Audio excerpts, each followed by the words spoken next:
할렐루야. 오늘도 우리 주의 은혜로 여러분의 삶 속에서 예수님의 이름으로 기적이 일어나게 되어지기를 축복합니다. 예수님을 사랑하십니까? 예수님 사랑하는 것을 주께서 아십니까? 네. 나만 혼자 사랑하고 예수님은 전혀 모르시는 그런 사랑이 아니라 주님도 아시는 그런 사랑이 되어지기를 축복합니다. 일본은 1945년에 항복선언을 했는데 1946년에 일본의 대표적인 전자 산업의 기업인 소니라고 하는 그룹이 1946년에 무너진 도쿄의 니혼바치라고 하는 백화점 한쪽 구석에서 라디오 수리점으로 시작을 했습니다. 그러다가 전기밥솥을 만들어내고 트랜지스터 라디오를 개발하고 그리고 디지털 카메라를 상용화하면서 그러면서 점점 세계 인류 기업으로 성장을 했습니다. 그래서 미국 사람들은 도요타 하면은 일본의 자동차인 것을 아는데 소니는 미국 제품인 줄로 알 정도로 일본 사람들이 전 세계 시장을 장악을 했었습니다.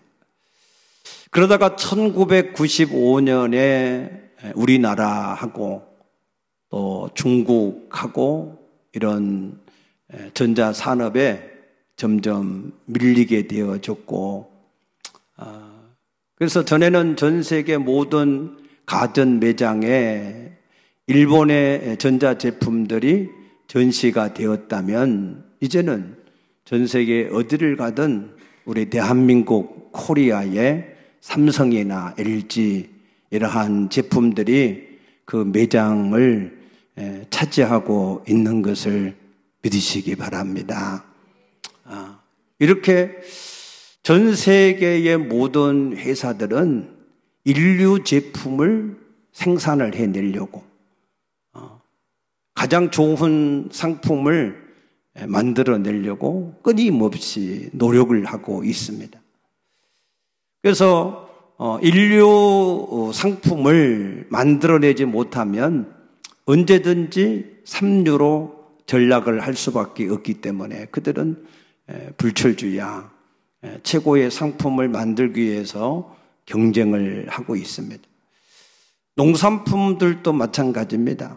농산품들도 무조건 농사를 지어서 내놓으면 잘 팔리는 시대가 지나갔고 이제는 보통보다도 더 좋은 유기농 농산품 아니면 하우스 농산품 아니면은 어떤 특수용법의 어떤 이 농산품 이렇게 점점 더 좋은 농산품을 사람들에게 나타내서 판매를 하려고 할 때 요즘에는 이제 자기 이름을 걸고 자기 이름의 명예를 걸고 이렇게 제품을 생산을 해내는 것을 볼 수가 있습니다. 세상에 이러하듯이 가장 좋은 상품을 서로 경쟁적으로 내놓으려고 하는 것처럼 하나님도 이사야서 5장 2절에 보게 되면은 내가 땅을 파고 돌을 제거하고 극상품의 포도를 심었다 그랬어요. 극상품의 포도를 심은 이유가 뭐예요? 좋은 포도를 맺을 것을 기대하고 극상품의 포도를 심었다는 겁니다. 땅을 파고 돌을 제거한 것처럼 하나님은 지금도 하나님의 극상품의 열매를 얻기 위해서 하나님이 우리에게 다 주셨어요. 주시지 않은 게 아무것도 없습니다.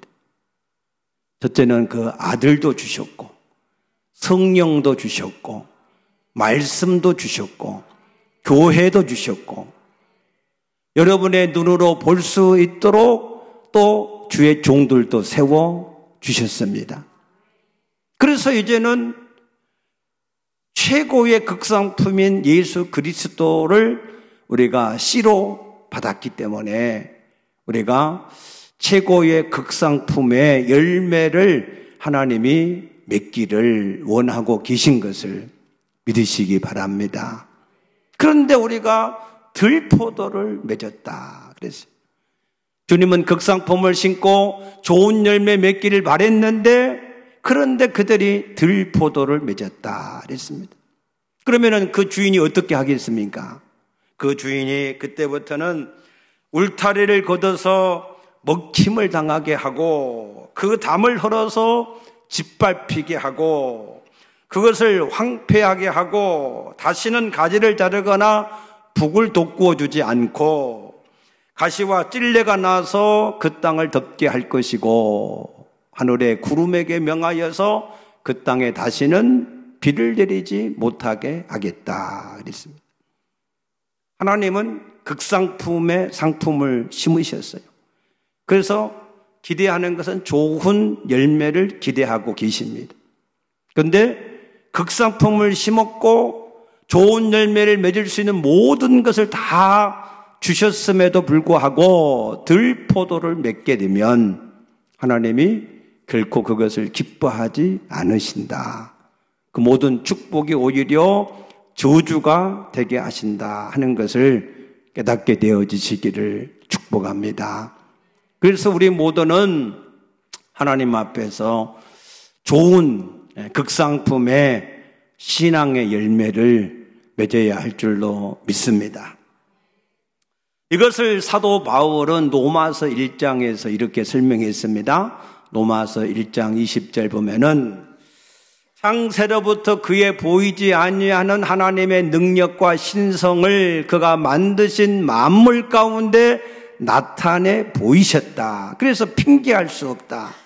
그럼에도 불구하고 그들이 그 하나님의 형상을 썩어지는 버러지 형상의 짐승의 형상으로 바꾸어 버렸다라고 탄식을 하는 겁니다. 그래서 하나님께서는 그들을 마음의 정욕대로 내어버려 두셔서 그들이 하나님의 진리를 거짓 것으로 만들게 하였고 피조물을 조물주보다 더 경배하게 하고 모든 일을 순리를 따라서 하지 않고 영리를 따라서 하게 되므로 그들이 점점 멸망해 가고 있다라고 말씀합니다. 하나님은 언제든지 우리에게 극상품을 심어 놓으신 것만큼 우리가 좋은 열매를 맺기를 항상 기대하고 계신 하나님이신 것을 믿으시기 바랍니다. 그래서 오늘 예수님은 사도 베드로에게 이렇게 권면합니다. 내가 나를 사랑하느냐? 정말로 사랑하느냐? 이 세상에 누구보다도 사랑하느냐? 그렇다고 하면 내 어린 양을 먹이고 내 양을 치고 내 양을 먹이라 라고 말씀합니다. 한마디로 말해서 하나님께서 맡기신 그 양떼를 최상의 극상품으로 만들라고 하는 말씀인 줄로 믿으시기 바랍니다. 이 주님의 양떼는 몇 가지가 있는데 첫째는 요한복음 10장 16절에 보면은 예수님이 우리 안에 있는 양떼가 있고 우리 밖에 있는 양떼가 있다 그랬습니다. 우리 안에 있는 양떼는 구원을 받은 성도들이고 우리 밖에는 구원을 받지 못한 사람들입니다. 그러나 그 모든 사람들이 다 주님의 양떼인 줄로 믿으시기 바랍니다. 그래서 주님은 우리 밖에 있는 양떼들을 우리 안으로 불러들여서 내가 한 목자 안에 있게 하시겠다라고 말씀하시는 겁니다. 그래서 우리 안에 있는 양과 우리 밖에 있는 양이 있다라고 말씀하셨고, 우리 안에 있는 양 중에서는 히브리서 5장 12절에 보게 되면은 때가 오래므로 너희가 마땅히 선생이 되어야 하는데 아직도 젖이나 먹는 어린 아이가 되었다 그랬어요. 우리 안에 있는데, 때가 오래되었는데, 그럼에도 불구하고 젖이나 먹는 어린 양떼가 있고, 그러나 단단한 식물을 먹는 장성한 자의 양떼가 있다 그랬습니다. 고린도전서 3장 1절에 보면은 어린 아이의 특징이 뭐냐? 육체를 따라서 행하는 사랑, 자기 중심적으로 살아가는 신앙. 그 신앙은 그 사람이 얼마나 신앙생활을 오래 했느냐, 어떤 직분을 받았느냐, 그런 것과 아무 상관이 없이 뭐라고요? 어린 아이의 신앙이다 그랬습니다. 장성한 자의 신앙이 되어지기를 축복합니다. 어린 아이에게는요, 하나님이나 사람이나 귀한 것을 맡기질 않습니다. 그래서 우리가 빨리 장성한 자의 신앙이 되어져야 하나님께서 하나님의 좋은 것들을 맡기시는 줄로 믿으시기 바랍니다. 예를 들어요. 시험에 들지 마세요. 자, 성전에 와서 예배를 드리는데도 장성한 자의 신앙은, 야, 내가 하나님 가까이 가야 되겠구나. 내가 앞자리에 가서 앉아 있으면 다른 사람들이 다들 앞자리로 와서 같이 예배를 드릴 수 있겠구나. 내가 앞자리에 앉아서 내가 찬양도 크게 하고 아멘도 크게 하고 그렇게 하면 목사님이 말씀 전할 때 힘을 얻겠구나. 그런 생각을 가지고 예배를 드리는 사람은 장성한 자의 신앙. 그냥 육체를 따라서 나 편할 대로 그냥 아무데나 빨리 뒤에 앉았다가 시간 되면 빨리 가야 되겠다, 이렇게 생각을 하시는 분은 뭐라고요? 어린 아이의 신앙. 예를 들었어요. 그렇다는 게 아니고 사람마다 다 다르고 형편과 사정이 다른데, 예를 들면 그런다 그 말이에요. 장성한 자의 신앙은 항상 영적으로, 하나님 중심으로, 교회 중심으로, 말씀 중심으로. 아멘.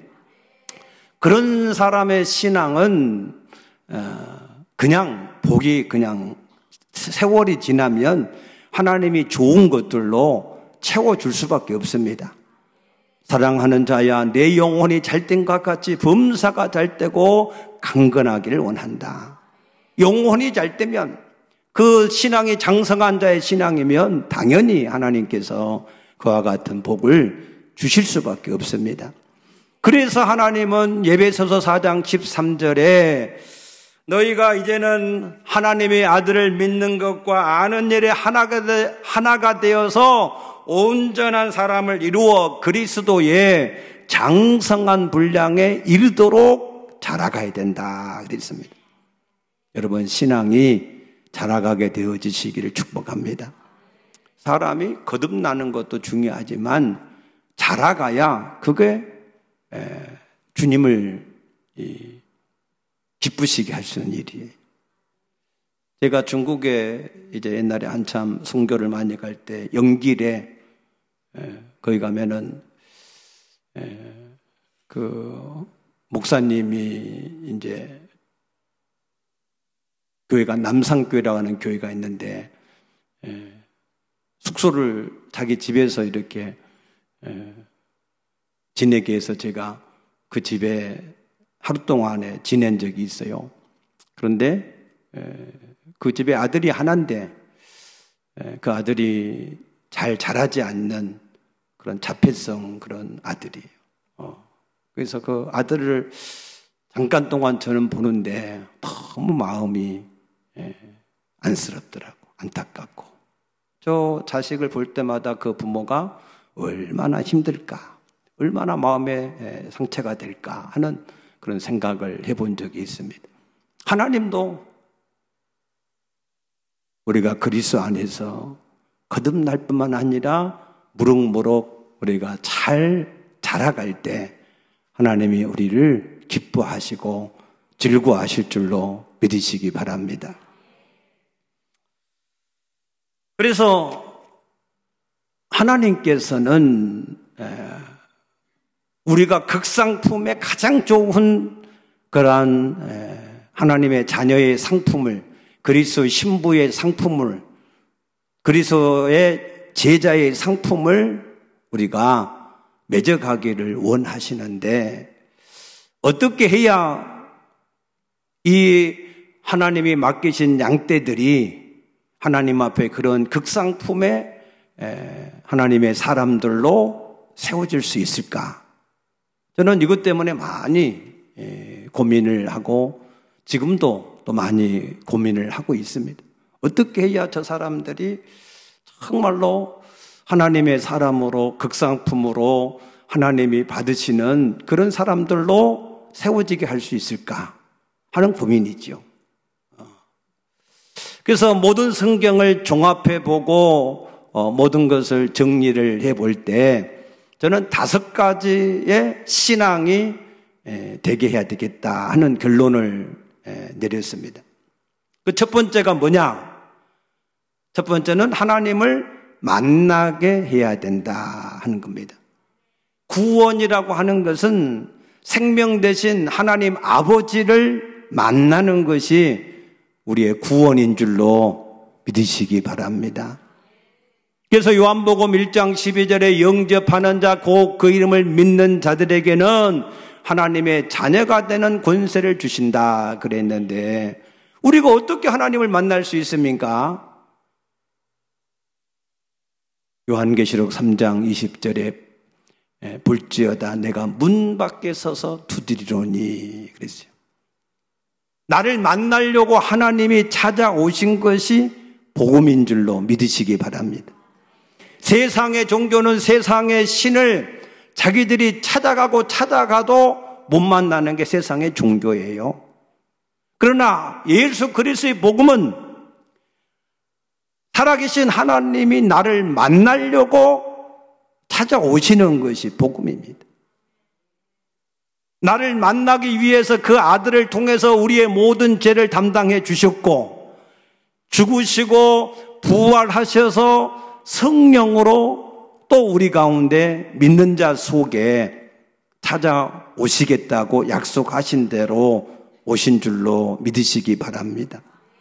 그래서 성령으로 오신 예수님은 먼저 믿는 자 속에 계시면서 또 다른 사람을 찾아가시는 겁니다. 사도행전 10장에 베드로가 고넬료 가정을 찾아가서 하나님의 복음을 전할 때 고넬료 가정에 성령이 임했던 것처럼, 그래서 이 땅에 하나님의 복음을 가지고 선교사들이 찾아와서 이 땅에서 우리의 선조들에게 복음을 전해 주시고 그 복음을 우리가 전해 들음으로 오늘 우리가 살아계신 하나님을, 살아계신 예수님을, 살아계신 성령님을 우리 마음에 영접하여 구원을 얻고 하나님의 자녀가 된 줄로 믿으시기 바랍니다.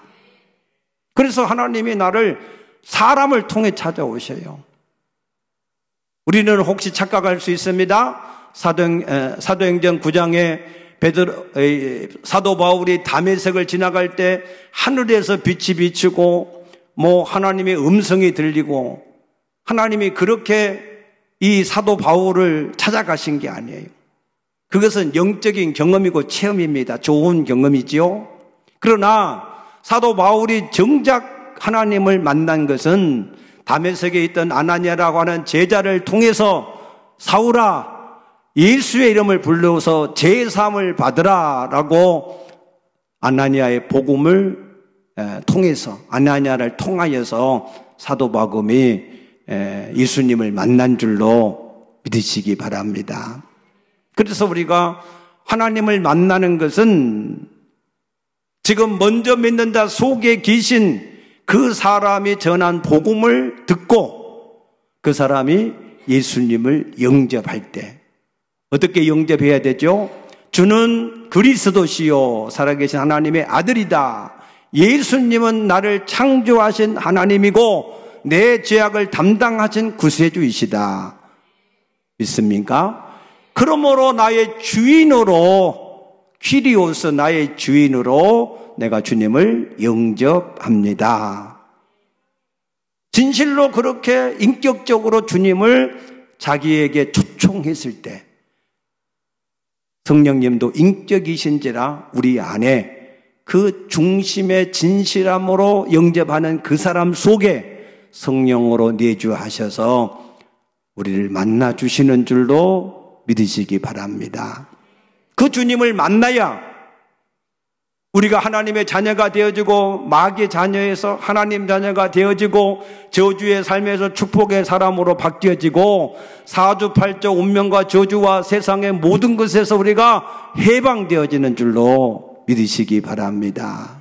진리를 알지니 진리가 너희를 자유하게 한다 하셨고 주의 영에 계신 곳에는 자유함이 있다 하셨으므로 여러분 가운데 주의 영이 하나님의 영이 함께 하시면 모든 죄에서 정죄에서 마귀에게서 세상의 모든 것에서 우리가 자유하게 되어지는 것을 확신하시기 바랍니다.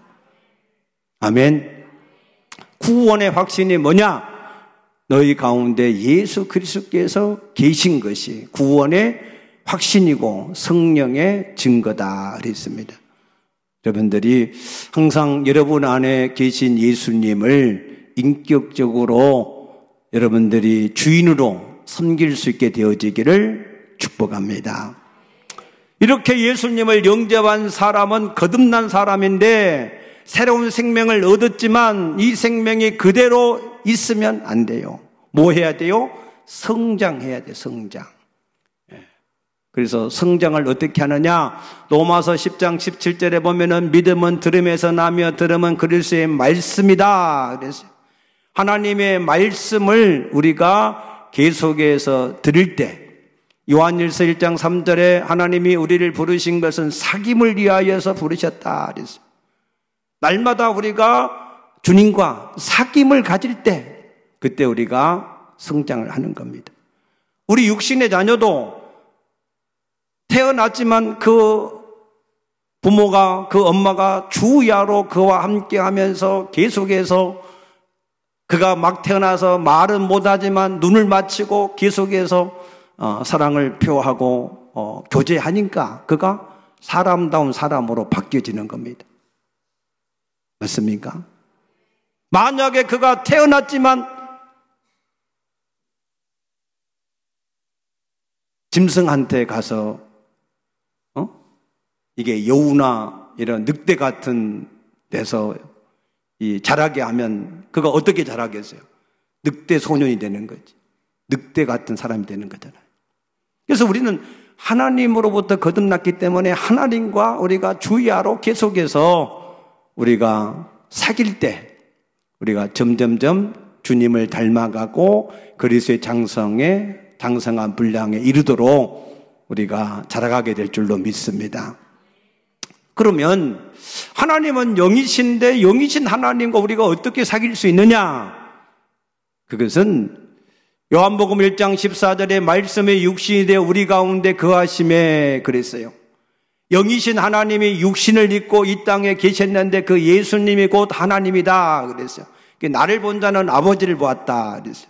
마찬가지로 영이신 하나님이 자기를 우리에게 나타내셨어요. 우리 눈으로 보고 우리가 날마다 만날 수 있도록 우리에게 나타내 주신 것이 있는데 그것이 바로 성경 말씀인 것을 믿으시기 바랍니다. 그래서 이 말씀은 살아있는 하나님의 말씀이에요. 하나님의 말씀은 살았고 운동력이 있어서 좌우의 날선 어떤 것보다도 예리해서 우리의 심령과 골수를 찔러서 쪼개는 능력의 역사가 있다라고 말씀하셨습니다. 아멘. 그래서 우리는 이 하나님의 말씀을 열면 빛이 비추어서 그곳에서 하나님을 만날 수 있고 하나님과 우리가 교제를 함으로 하나님이 싫어한 것은 우리가 점점 버리고 이제는 하나님이 기뻐하시는 것을 우리가 계속해서 순종해 나감으로 주님을 닮아가게 되는 줄로 믿습니다. 주님을 닮아갈 수 있게 되어지기를 축복합니다. 이렇게 주님과 사귐을 갖다 보면 주님께서 원하시는 뜻이 무엇인지를 알게 되어져요. 이사야 선지자가 하나님의 성전에 들어가서 하나님을 보고 그 하나님과 사귐을 가질 때에 하나님의 간절한 소원이 들렸어요. 누가 우리를 위해서 갈 것이고 우리가 누구를 보낼 것인가? 하나님의 간절한 소원이 들려졌습니다. 그때 주여 내가 여기 있사오니 나를 보내소서라고 해서 이사야 선지자가 하나님이 보내시는 뜻을 위해서 살아가는 선지자가 되었습니다. 이것을 사도 바울은 사도행전 20장 24절에 나의 달려갈 길과 주 예수께 받은 사명 곧 하나님의 은혜의 복음을 증거하려 하면 나의 생명을 조금 더 귀한 것을 여기지 않겠다라고 고백한 것처럼 우리가 주님과 만나서 사귀면 주님이 원하시는 뜻을 우리가 알는데 그 뜻이 뭐냐? 디모데전서 2장 4절에 하나님은 모든 사람이 구원을 받으며 진리를 아는데 이르기를 원하신다 그랬습니다. 아멘. 하나님의 뜻은요, 모든 사람이 구원을 받기 원하십니다. 하나님의 뜻은 모든 사람이 진리를 알고 진리로 말미암아 생명을 얻기를 원하시는 줄로 믿으시기 바랍니다. 그래서 우리는 이 땅에 우리가 살아가는 목적은 잘 먹고 잘 살기 위해서 살아가는 게 아니고 하나님이 우리에게 맡기신 사명, 예수의 증인, 한 영혼을 주께로 인도하는 그 사명을 위해서 우리가 살아가는 것을 믿으시기 바랍니다. 마태복음 28장 18절에 보게 되면은 우리가 이 일을 할 때 하나님은 하늘과 땅의 모든 권세로 우리와 세상 끝날까지 함께 하실 것이다 그랬고, 빌립보 4장 19절에서는 너의 모든 필요를 채워주신다 그랬고, 믿습니까? 마가복음 16장 17절에서는 믿는 사람에게 이와 같은 표적이 나타나게 하신다 그랬어요. 사도 바울이 가이사 앞에 이 일을 증거하러 가야 될 때 그 앞길에 유라가 올라 풍랑이 가로막았지만 하나님이 지켜주셨고, 독사가 그 손을 물었지만 하나님이 그 생명을 지켜주신 줄로 믿으시기 바랍니다. 그래서 하나님은 일하는 소에게 망을 씌우지 마라 그랬어요. 여러분, 세상에 지금 힘들고 어려워요. 모든 환경과 여건이 어렵습니다. 그러나 우리가 먼저 그 나라 의를 구하는 하나님이 맡기신 일을 위하여서 충성하는 사람에게는 하나님이 뭘 하지 않는다고요? 입에 망을 안 씌운다는 거예요. 먹을 것을 주신다는 거예요. 필요를 채워주신다는 겁니다. 생명을 연장하시고 물질의 풍성함을 주시고 모든 삶을 하나님이 형통하게 하신다 그 말입니다. 믿으시기 바랍니다. 하나님이 일을 지켜야 되니까 아무리 악한 주인도 일 지키는 종한테는 먹을 걸 주잖아요. 옛날에 주인이 일을 많이 시키려면 이 종들일지라도 이 밥을 수북하게, 이게 고봉밥, 옛날에 그런 밥으로 이게 잘 먹여야 그래야 힘내서 일하지 않습니까? 하나님도 하나님의 일을 하는 사람, 무의도식 하는 사람은 하나님이 책임 안 집니다. 일하지 않는 사람은 먹지도 마라 그랬어요. 그래서 하나님 앞에서 하나님의 일을 하는 사람에게는 하나님의 모든 것을 풍성하게 채워주시는 것을 믿으시기 바랍니다. 이제 그 사람은 이 땅에서 열심히 하나님이 맡기신 일에 충성하면서 그의 소망은 하나님의 나라에 있습니다. 누가 보이는 것을 바라리요. 우리의 소망은 아브라함과 같이 우리의 본향을, 하나님의 나라를 우리가 소망으로 삼고 살아가는 사람인 줄로 믿습니다. 이 땅은요, 장망성이에요. 장래에 망하는 성이에요. 없어질 성입니다. 이 땅에서는 우리의 소망이 없어요. 우리 육체는 조금 있으면 흙으로 돌아갑니다. 우리 영혼은 하나님께 돌아갑니다. 그러므로 여러분, 소망이 하나님의 나라에 있으시기를 축복합니다. 얼마나 좋아요. 나이가 들수록 누구나 할 거 없이 다 온몸이 안 아픈 데가 없지요. 그런데 하나님의 나라에는 다시는 슬픔도 눈물도 아프지도 않는 부활체 몸을 우리에게 예비해 놓고 계신 줄로 믿습니다. 하나님의 나라는 먹고 마시는 것이 아니라 의와 공평과 희락이다 그랬어요. 그 마음속에 말할 수 없는 기쁨이 넘치는 희락이 있는 곳이 바로 하나님의 나라인 줄로 믿으시기 바랍니다. 그래서 세상에서 우리가 여러 가지 수없이 많은 상처를 받고 눈물을 흘리고 그러한 모든 것들이 다 이제는 지나가고 하나님의 나라에서 가장 좋은 이 세상의 어떤 맨션보다도 더 좋은 그 나라, 그 부활체 몸, 그 모든 희락이 넘치는 삶을 우리에게 하나님이 예비하고 계신 줄로 믿습니다.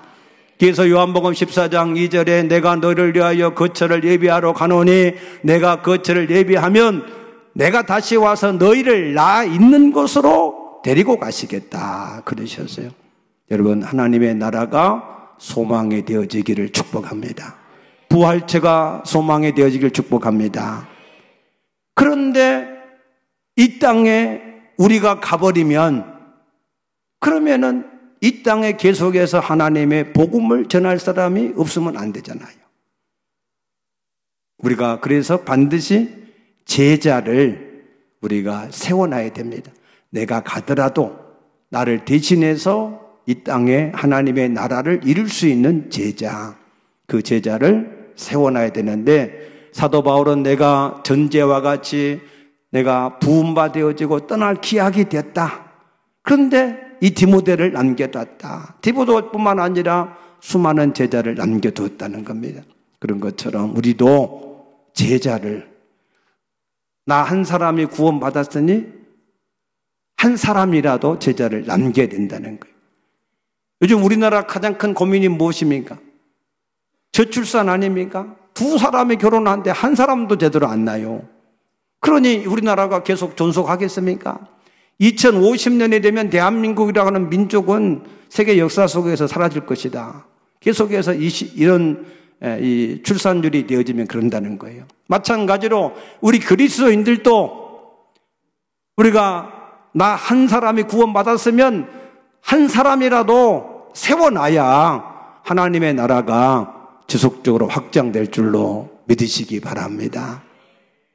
우리가 이와 같이 하나님을 만나고 하나님과 사귐을 통해서 날마다 성장을 하고 하나님이 맡기신 사명에 충성을 하고 우리가 하나님 나라의 소망을 가지고 살아가면서 또 다른 제자를 이 땅에 남겨놓고 가면 주께서 우리를 맞이할 때 착하고 충성된 종아, 내가 작은 일에 충성하였으니 내가 내게 많은 것으로 맡기겠다.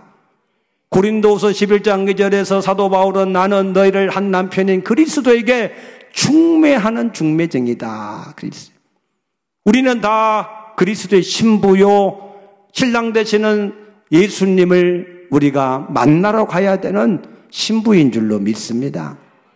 그런데 모든 신부가 다 신랑을 기쁘게 하는 신부가 될 수 있으면 좋은데 그렇지 않을 수도 있다는 거예요. 그물에 잡았는데 안 좋은 것은 버린다고 그랬어요. 그래서 저에게 가장 큰 소망이 있다면 저는 우리 교회에 함께 와서 함께 믿음을 생활한 우리 모든 성도들은 다 보장이 되는 특상품이 되어지기를 소망합니다. 주님께서 기뻐하는 신부가 되어지기를 소망합니다. 주님께서 기뻐하시는 제자들이 되어지기를 소망합니다. 그래서 어디서 왔냐? 동행교회에서 왔습니다. 그러면 볼 것도 없이 통과, 볼 것도 없이 합격. 아멘. 그게 이제 소망이에요, 소망. 그래서 동행교회에서 신앙생활 한 사람은 다 하나님을 만났지, 하나님을 닮았지, 맡긴 사명에 충성했지, 하나님 소망을 가지고 있고 또 다른 제자를 남겨두고 갔으니 할 일 다 했다는 거예요. 그러므로 그러한 성도들이 다 되어지시기를 주의 이름으로 축복합니다. 저는 그것을 위해서 여러분들이 그와 같은 극상품이 되어지도록 하기 위해서 말씀과 기도로 계속해서 권면하고 기도하고 여러분들을 주께로 인도를 할 것입니다. 그러나 여러분들이 아무리 하나님이 다 우리에게 주셨어도 내가 그것을 믿음으로 받아들이지 않으면, 순종하지 않으면 하나님도 어쩔 수 없어요. 그러므로 여러분, 예수님과 같이 마음을 온유하고 겸손하게 해서 하나님의 말씀을 항상 받아들여서 하나님의 말씀의 열매, 극상품의 열매를 풍성하게 맺을 수 있게 되어지기를 축복합니다. 축복합니다. 어린아이가 되지 말고 장성한 자가 되시기 바랍니다. 하나님 앞에 극상품의 아름다운 열매를 맺게 되어지시기를 주의 이름으로 축복합니다. 아멘.